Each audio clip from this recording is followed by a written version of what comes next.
Hudson County View live and uncut. I'm your host, the guy that tells you 2 and 2 makes 3, your favorite cult of personality, John R. Heinis, of course with the latest and greatest in Hudson County news. So like any other week, we have a lot to talk about. First, we had the Jersey City Council meeting last night, and while it was just a 90-minute session, which is really quick for them, we saw them vote on the Water Street redevelopment plan, and also this measure introduced by Councilman Gilmore. That's an interesting proposal asking the New Jersey Department of the Treasury to look at what a 1% income tax would do in terms of revenue generation for the Board of Education. So we're going to tell you what happened there. We're also going to talk a little bit about Hoboken. We're still talking about that potential dispensary over at the former Hudson Tavern on 14th Street. So we have 4 council members coming out and saying they're against the plan and why. So we're going to talk to you a little bit about that. We're also going to talk about what's happening in Bayou. A lot of people calling it Battleground Bayou these days, right? We're just about a month away, I should say, from the May 10th municipal elections. And there's certainly a lot going on. We had a planning board meeting that went 5 hours, and coincidentally, the council president and mayoral challenger Sharon Ashdadrowski's on that board. And we got quite a few stories to tell about that, so I won't spoil it, but we're going to tell you about what happened at that session. And we're also joined in the studio today with an 8th District Congressional Candidate. That's David Ocampo Grajales. So we're going to do that and a whole lot more right after we get back from this break. Burns Brothers Memorials, Monuments, and Markers, 787 Tunley Avenue, Jersey City. Hudson County's only monument maker, serving all faiths and cemeteries. Design, studio, and large inventory on site. Cemetery inscriptions and custom orders welcome. Burns Brothers Memorials, Monuments, and Markers, 787 Tunley Avenue, just south of Secaucus Road. Craftsmanship that will last for all eternity. Burns Brothers, Jersey City, Albert H. Hopper, North Arlington. Visit us on the net. Consumer Carpets, 3408 Kennedy Boulevard in the Jersey City Heights, your one-stop store for residential and commercial floor treatments, carpeting, linoleum, tiles, laminates, hardwood floors, area rugs, remnants, all major brands, all in stock. Free estimates, same-day installation. Consumer Carpets, it's savings, selection, installation. Credit cards and debit cards accepted. Financing available. Consumer Carpets, price to fit your budget, installation to fit your schedule. On the net at consumercarpets.com. Consumer Carpets, Jersey City, 201-792-2712. Hudson County View, live and uncut. John R. Heinis. As I just mentioned a few moments ago, today I'm joined with the 8th District Congressional Candidate, David Ocampo Grajales. Dave, thanks for coming in. Hey, John, thanks so much for having me. I really appreciate it. You're very welcome. So obviously you picked an opportune week to join me. There was quite a bit happening in terms of these legal challenges for the 8th District candidates. And we saw 2 successful challenges by the Hudson County Democratic Organization, one against Brian Varela, the other against Eugene Mazzo, booted from the ballot for insufficient signatures. So obviously you were not one of the candidates that was challenged, but what did you think when you saw this all play out? Well, I think that it definitely changes the dynamics of the race. My initial impression is it's always unfortunate when these things are decided by judges and courtrooms and not voters. But at the end of the day, all I can say is I'm incredibly proud of the work that my team has done to make sure that we do get on the ballot, and we did, and that we got on the ballot in a way that we wouldn't be able to get challenged. And so right now, our main focus is just looking forward towards the election, the primary on June 7th, and making sure that we're doing everything we possibly can to put ourselves in a good position to win. So it's in the rear view, like you just said, but just out of curiosity, how many signatures did you guys submit? So we submitted 383 signatures, if I'm remembering correctly. Yep. Oh, okay. And we did that in a way where we were canvassing door to door, talking to as many voters within the district as possible. And so we were going about it in a way that was very strategic, essentially going for quality over just quantity. All right, makes sense. Obviously, that served you well. So today is, of course, the ballot drawing. Let's talk about the heart of the race, though. So we found out during the end-of-year holiday season that U.S. Rep. Albio Sears would be retiring, and we've heard from a lot of outlets, including the New Jersey Monitor, that said Rob Menendez, the son of U.S. Senator Menendez, also a lawyer and a Port Authority Commissioner, has been, quote-unquote, anointed.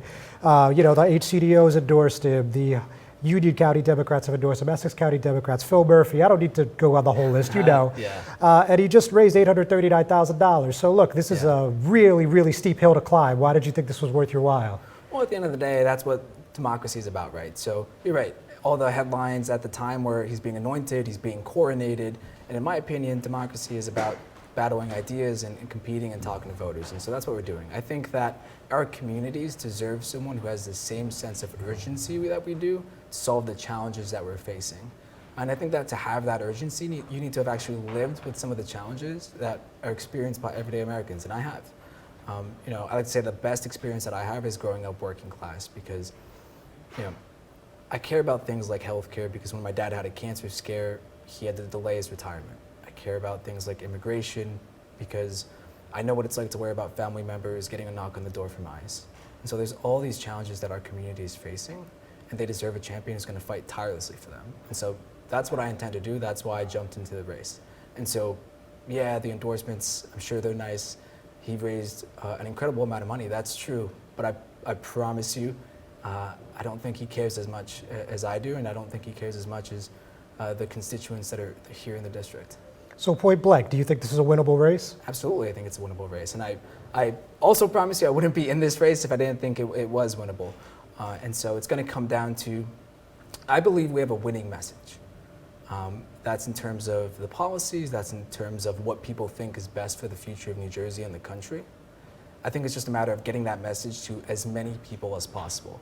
And so, yeah, we have to get a little bit creative in terms of how can we increase the scale in a grassroots way. But that's where it's been so exciting that we've had dozens of volunteers come out to knock on doors, canvass with us, drop literature, talk to voters. And so we're, I think, exceeding in the metrics that are not the traditional metrics, right? Where how much money have you raised, how many endorsements do you have? But that's all coming along the way. And I think now that the race is a little bit more focused, and in these last couple of weeks, you're going to really see the impact of that. All right. And what did you raise this quarter that was just about to be reported? I think it would be tomorrow, but you know. Yeah. So we announced January 18th, we've raised around $25,000. And so in 10 weeks, $25,000 from over 130 unique donors, the majority of which are in the district, in the state, and the average donation is around $100. Well, Bernie Sanders-like approach. Bernie Sanders-like approach, and I think, you know, there's definitely been a bit of a learning curve as we've been getting up to speed very quickly, but that's exactly what we've been doing. And I think one of the key things for our campaign is we're not taking any money from corporate PACs, we're not taking any money from lobbyists. And so I've said from the beginning, I'm always going to prioritize talking to voters versus calling donors, calling corporations, and asking for their backing. So you were talking a little bit about getting creative, right? Obviously, you're not going to be able to do the mail and the campaign team that like the Menendez camp will be able to. So how do you get creative, and what does that look like, you know, in your HQ or when you're planning, you know, to do your strategy? Yeah, absolutely. And so my background is working in startups, and so going up against, you know, a big competitor with more money, more resources, more name recognition, that's something that I'm very familiar with. And so you called out mail, for example. Yeah, maybe we can't do as much mail as he's doing, but that doesn't mean we can't go door to door with palm cards and door hangers and do it just the old-fashioned way, kind of recreate what the Postal Service does every single day. It's going to take a whole lot of work, right? But that's what it comes down to, and that's the whole essence of why I'm running in the first place, because I'm willing to put in that work myself to get out there, along with people who believe in what we're doing. And I don't think anyone in this race is going to outwork us. All right, thanks, David. We're not done yet. We're just going to take a quick break, though. We'll be right back. Stevens Jersey City Ford, certified parts and service located at Route 440 and Communipaw Ave, is your #1 source for Ford and Lincoln automotive needs. We use certified Ford Motorcraft products to keep your Ford running in top shape. Motorcraft parts are backed with the Ford warranty, which includes a 2-year unlimited mileage guarantee. Our team will have the right Motorcraft part to ensure the best performance from your Ford or Lincoln. You can order in person at the parts counter or online. Let us help keep your Ford or Lincoln in the best shape at Stevens Jersey City Ford. Good Friend Self-Storage in North Bergen, New Jersey is a fully climate-controlled facility equipped with state-of-the-art security, packing supplies, a Refer a Friend program, and multiple loading docks convenient for commercial use. Located just off of Route 3 at 4301 Tunnelly Avenue, Route 1 and 9. Call 201-867-2444 or visit us on the web today. Good Friend Self-Storage. Let us be your good friend. Hudson County View, live and uncut. John R. Heinis, and I'm still here with 8th District Congressional Candidate David Ocampo Grajales. So, David, so let's talk a little policy. Obviously, I looked at your campaign website, and I know you've talked about a number of issues that progressives identify with. I mean, you've mentioned Medicaid for all. You've talked about the Green New Deal, but tell us what separates you from the rest of the field. I mean, a lot of people use the term progressive these days. What makes you the best candidate, and what makes you potentially the best representative in Washington? Yeah, absolutely. So I think one of the things that is a central message of our campaign is that because we're facing so many challenges, people are tired of the kind of blanket promises that they typically get from politicians, right? And so, yeah, everyone in this race right now wants to make healthcare more affordable. Everyone in this race wants to tackle the climate crisis. Everyone in this race wants to lower corruption. The question is, how do we actually get there? And so I think right there is already a differentiator versus the other candidates in this race who, I've taken concrete positions. So for example, in the recent weeks, I was recognized as a Green New Deal champion alongside leaders like Alexandria Ocasio-Cortez, Senator Ed Markey, Senator Bernie Sanders, because I made a commitment not just to refuse all money from fossil fuel companies, executives, and lobbyists, but also to co-sponsor 10 key pieces of Green New Deal legislation within my first 6 months in office. But at the same time, I think one of the things that I get asked about all the time, but it's also just the political reality, it's not always possible to get something past the Senate, right? There's the filibuster, 50-50, and it's possible that if Democrats don't start delivering in a meaningful way, it could be a very bad year in November for Democrats. A lot of people would call it a Republican's wash. Yeah, so we could even lose control of Congress overall. So I think one of the differentiators there is I recognize that 100%, and that's why one of my priorities in office, regardless of what happens in Washington, is that I'm always going to be connected to the local community. So that means holding town halls, that means still out there talking to voters, either canvassing or on the street, whatever it may be. But I want to be able to essentially bridge the gap between people and their elected officials so that we can tie together these different stakeholders, whether it's grassroots groups, whether it's local governments, whether it's unions and things like that, and really streamline the communication and turn feedback into action on a local level. So sometimes as a congressional representative, that means joining on a picket line, or that might mean shining a light on a local issue, but always focusing on turning feedback into action. So you're talking about, just to be clear, you're talking about linking Washington, D.C. to Washington Street, or Washington to Grove Street, or to Bergen Light Avenue, so on and so forth, right? Even more closely than that, right? So I get to speak with constituents all the time, and if you can get it down to the very nitty-gritty of particular developments or particular challenges in terms of traffic, transportation, things like that, where maybe their elected officials aren't listening to them. They've reached out, they've sent letters, they've made calls, but they're not feeling heard, they're not feeling that connection. I want to be the voice that helps them bridge that gap. And so it's about more than just closing the gap between Washington and New Jersey and the district, but also closing the gap here at home. All right, point taken. So, you talked about the Green New Deal for a moment. If the Medicaid for All bill comes up, I believe you've also said you would vote yes on that every time. Is that about right? Medicare for All? Yeah. I absolutely would. And healthcare is an issue that's particularly important to me. Like I said, it's very personal, not just my dad, but I myself know what it's like where you get surprised by a medical bill, right? And so we're the only country in the world that doesn't, well, the only developed country that doesn't provide a single payer system. And the result is that we pay significantly more for worse care and worse outcomes. And so all I'm proposing is that we take price out of the conversation with people's doctors, focus on actually preventing and treating diseases and not just wondering about whether or not we're going to be able to afford it. And is there any legislation you'd like to introduce in Washington, outside of the big picture progressive ideals that we've talked about, maybe something outside the box you'd like to tell me about before you go? Yeah, so one of the biggest priorities for me, and I have it even at the top of my website, is what I call a second Bill of Rights. And so in his speech, President Franklin Delano Roosevelt spoke about how the Bill of Rights that we had over 200 years ago no longer meet the challenges that we have now.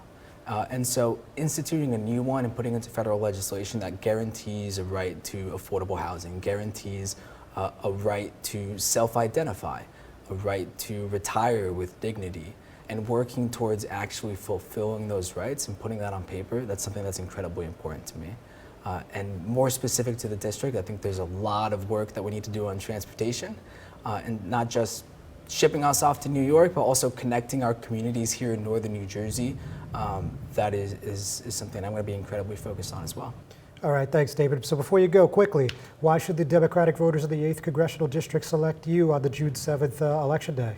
I think that if you want a representative who more closely resembles you and your family and your friends and your neighbors, and who truly cares about what you're going through and is willing to fight tirelessly day and night for you, then I think I'm the candidate for you.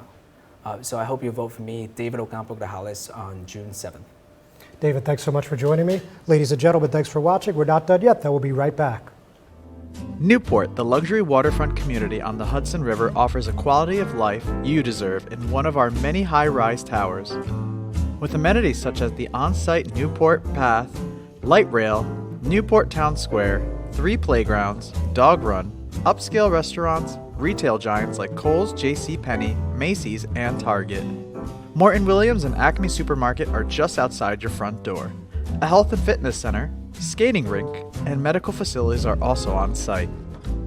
Enjoy the New York skyline from our waterfront and various parks. Manhattan is just one pass stop away, or quick ride through the Holland Tunnel. Nursery and private elementary schools all on site. 12-screen movie theater at the Newport Center Mall. Looking to visit? Stay at the Westin or Marriott Hotel. For more information, visit us at newportnj.com. Make lasting memories to cherish forever. It's incredible. It's you, Newport. Live like you want. Introducing the all-new Ford Maverick. A truck for people who do stuff. And people who make stuff. People like Gabrielle Union. I make this look good, don't I? Who haul whatever they want to wherever they want. Like wood to build things made of wood with. And friends to get weird with. It's for long trips that the standard hybrid engine with a targeted EPA estimated city fuel economy rating of 40 miles per gallon helps with. That an 8-inch touchscreen connects with. And any trip that this interior makes more comfortable. But we'll let Gabrielle tell you all about it. Or I could just tell them it's a Ford truck that starts at less than $20,000 MSRP. Yep, that works too. The all-new Ford Maverick, built to defy expectations.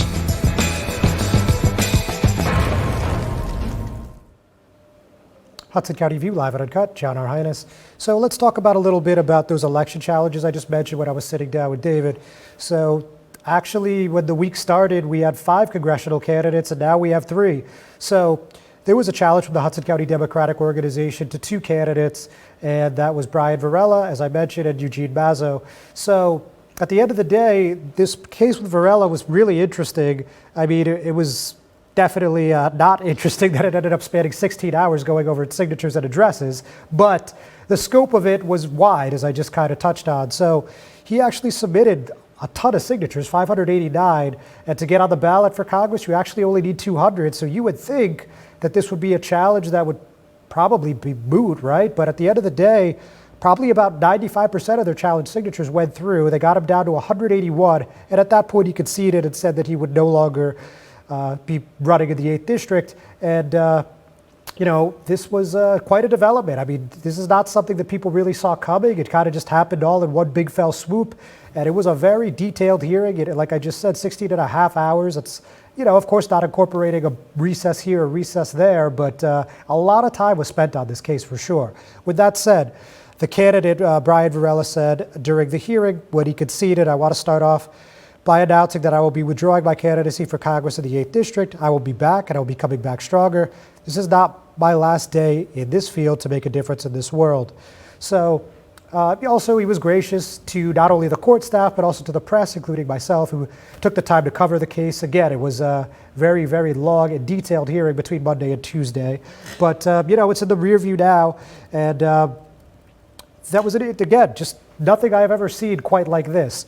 And in addition to New Jersey Office of Administrative Law Deputy Director and Assignment Judge Joanne Candido presiding over the case, another person that deserves recognition is New Jersey Division of Elections official Jillian Barbie. She actually had the voter registration log from the state, and she was checking every single one of these signatures with every single address. Obviously, that's pretty painstaking, very meticulous. So again, a great deal of attention was paid to this case, and you know, the judge and this election official really did their homework and their due diligence for sure. And also, you have to recognize Stephen Kleinman, the election law attorney that the HCDO used both in this and the Mazzo case.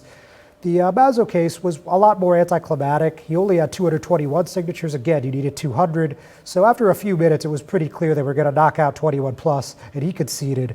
So we're going to touch more on that in a moment. But Just wanted to read a statement from HCDO spokesman Phil Swabinsky. Obviously, a lot of people had a lot of interesting theories about why we ended up here, but regardless, this is what he said. All petition challenges are based on ensuring the fair representation of Hudson County Democratic voters in the primary for the 8th Congressional District and protecting the integrity of the process. Ballot petition signatures are required by state law to be from Democratic or unaffiliated voters registered in the district, and we must be able to ensure that these requirements are met for each candidate in the race. It's a simple issue of following the law, and we are glad that Mr. Varela has decided to abide by the court's ruling and withdraw from the race. So, with that said, the Mazzo case was interesting because he initially made a contention that the HCDO was in violation of FEC law, Federal Election Commission.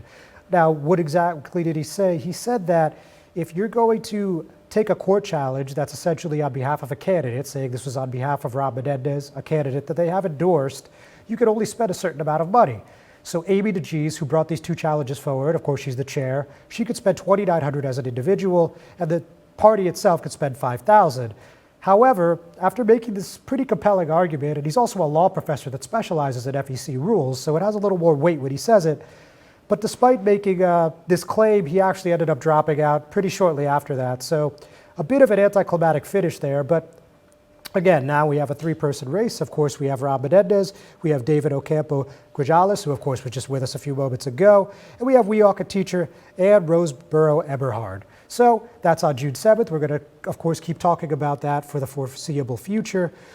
But the first election that we have in front of us is the Bayou Municipal, as I touched on at the top of the program.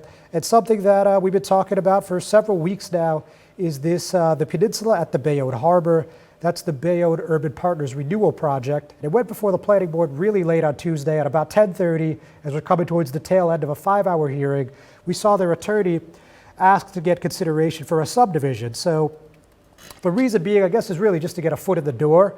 And, you know, we heard from planning board chair Karen Fiermonte, and she basically said, we don't really hear applications after 9 o'clock. It's 10:30. This is probably better heard, you know, the next meeting. But after some insistence and after some deliberation between the commissioners, they decided that they would hear it. And it actually was probably the shortest hearing on any project I've ever seen, certainly less than 5 minutes. And they approved the subdivision. But if you've never seen anyone apply for a subdivision before, all it means is they're taking a parcel of land, and the land that they own, let me just make sure I'm giving you the completely accurate number, is 539,277 square feet. Now it's going to be divided 3 ways. And the interesting thing is now the special hearing is going to be on election day of all days. The reason that that's particularly interesting is this has become a political football, this election cycle. Politico first reported that Government for the People, a super PAC founded by former State Senator Ray Lesniak, to help Mayor Jimmy Davis get elected to a 3rd term, got a $25,000 donation from Wasim Boré prior to getting put on a planning board agenda. And of course, you know, we heard from the council president last week on why this was interesting. That PAC paid Sean Cattle a nominal fee, $2,500, before he pleaded guilty to this murder for hire scheme. So this is going to be a really interesting planning board hearing on election day, and also a very interesting city council meeting on April 20th, because Sharon Ashdodrowski has put forward 3 measures that would get a new redeveloper, a request for proposals, as well as rescinding their pilot agreement. Of course, assuming that she could get 3 votes, and that's no easy task, with the council having 3 of the 5 members running on Jimmy Davis's ticket. So with that, ladies and gentlemen, we're actually going to call it a week. Thanks so much for tuning in. We'll see you soon. Have a great holiday weekend.